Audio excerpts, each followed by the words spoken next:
روزنامه‌ک بریتانی رخنه لی رجب طیب اردوغان سروک ترکیه دیگرید. سبارت و سیاستا برانبر روشا سوریا پیرو دکت.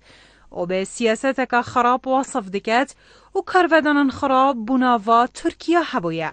درباره وی که روزنامه تایمز یا بریتانی ده بابت که دا به ناونیشان دوید اردوغان سیاستا سوریا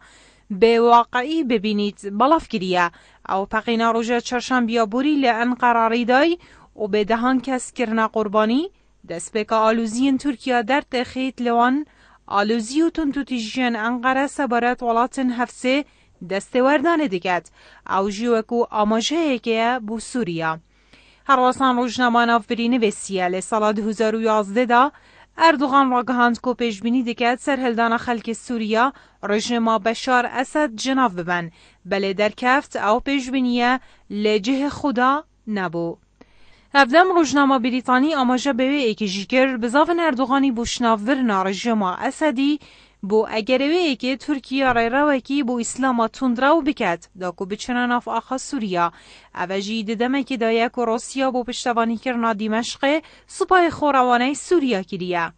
روزنامه تایمز بریتانی هجداری دایا ترکیه به ایکی که روانه کرنا هیز زمینی بو سوریا پیمانا با کور اطلاسی ناتو دیگل روسیا ریبری ببید که اوجی کاره که بزحمته. جلایی که دیوژی جاودن سیاسی واسط بینن که بر هفکارین ترکیه دیگل سعودیه بو چونا ناف آخا سوریا به تنه بولیدانا کردانه و پشتوانی کرنا گروپن تیروری ین داعشو برای نصره چونکه او دمه که او گروپن ترکیه و سعودیه پشتوانی لیتکت روژ بروژ دپاش کفتنه دانه و شکستنه که ایک جاری آمازن لسردسن ایکینین پارستنا گل یه پکه و یه پجاو هزن سوریا دیموکرات بوینه. هر واسان برپرسن بلندن اوروپا و بتایبتی پارتا چپ آلمانی رخنه این تند لی اردوغانی دگرن و رادگهینن بو پشتوانی کرنا اردوغانی بو درست کرنا دورکا تنا و تا دورن کردنوش آوای کردستان رزگار گیرین